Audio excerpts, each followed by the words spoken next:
네, 대한민국 앞에 현안들이 굵직한 게 많이 남아 있습니다. 이제 우리는 바이든 정부와는 정반대라고도 볼 수 있는 트럼프 정부를 상대해야 합니다. 최강 아산 정책연구원장 나오셨는데 우리가 어떤 전략을 세워야 하는 건지 물어보도록 하겠습니다. 어서 오십시오. 네, 안녕하십니까. 자, 일단 좀 걱정을 하시는 분들이 좀 있던데요. 한미 관계 많이 달라지겠죠. 특히 예. 트럼프가 대한민국이 머니 머신이다 이렇게 그렇죠. 이야기를 했잖아요. 네. 그러면서 이제 방위비 연간 13조 원 이상 내게 할 거다 네. 이런 얘기를 했는데 이것부터 한번 살펴볼까요?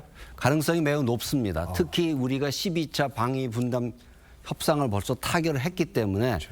그것 자체가 바이든 정부의 실적으로 남기 때문에 아마 바이든 정부 지우기에서 일환으로서 제일 처음 공격의 대상이 되지 않을까. 그리고 계속 자기 일기 때 재임 시에도 한국이 항상 돈을 많이 벌어가면서 충분히 거기에 대해서 방위비 분담을 하고 있지 않다라는 그 고정관념에서 벗어나고 있지 않기 때문에 네. 아마 방위 분담 협상을 다시 해야 된다라고 하면서 만약에 그렇지 않을 경우에 주한미군 감축까지 고려해 볼 수 있다라는 그런 걸 내보내지 않을까라는 생각이 드는데요. 네. 굉장히 좀 걱정되는 부분은 일기 때는 그래도 예를 들어서 전문 관료라든가 예. 군 장성 출신들이 내각에 들어가면서 트럼프 대통령의 입장을 좀 저지를 했는데 이 2기 때는 그것이 안 될 가능성이 매우 높다. 뭐 앞서도 보도가 됐지만은 네.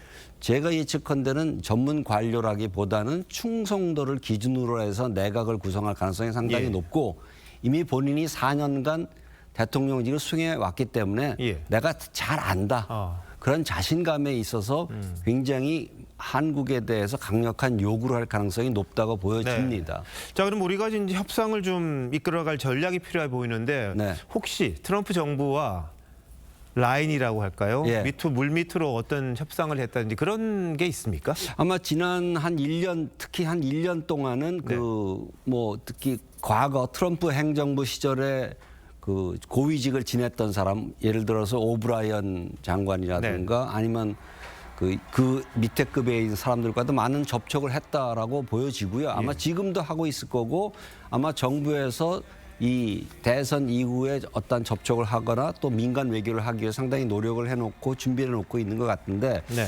문제는 과연 우리의 입장을 그 사람들이 잘 대변해 줄 것인가. 제가 판단하건대 그 오브라이언 장관 같은 경우도 저도 몇 번 만나본 적이 있지만 거의 트럼프의 입장 그대로 추정해 가는 것이지 본인의 관점이라든가 입장을 내세우진 않는다라는 점에서 볼 적에 이것은 그 전문 관료라든가 그 고위직에서의 타결을 볼 수 있는 사항은 아니다.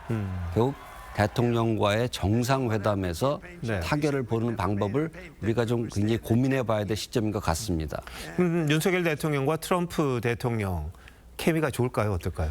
통 큰 거래, 스트롱맨들끼리 잘 통하는 부분이 있기 때문에 예. 첫 단추를 잘 꿰면 된다고 생각합니다. 아마 그걸 가장 잘한 것이 아베 수상이었던 것 같습니다. 따라서 우리도 그런 면에서 볼 적에는 줄 거는 주고 챙길 것은 챙기는 그러한 것을 해서 예를 들어서 방위 분담금을 우리가 더 증액을 한다면 그거에 상응하는 조치로서 우리가 무엇을 미국으로부터 받아들일 것인가. 예를 들어서 지난 한 2년 동안 확장 억제에 대해서 얘기를 많이 해왔지만 구체화가 되지 않았거든요. 그럼 구체적으로 우리가 요구할 수 있는 분야, 우리가 얼만큼 방위 분담을 더 낼 테니까 예를 들어서 그 전략 자산의 상시 전개를 확실히 해달라든가 아니면 전술핵을 재배치해서 공유 체제로 간다라든가 좀 그런 것을 해볼 수 있는 부분 또 아니면 우리가 요즘 한간에서 그 원자력 잠재력을 확보해야 된다고 할 적에 그리고 한미 원자력 협정을 좀 개정을 해서 적어도 재처리 능력은 우리가 확보할 수 있도록 하는 것도 우리가 한번 패키지를 해볼 수 있는 것이다.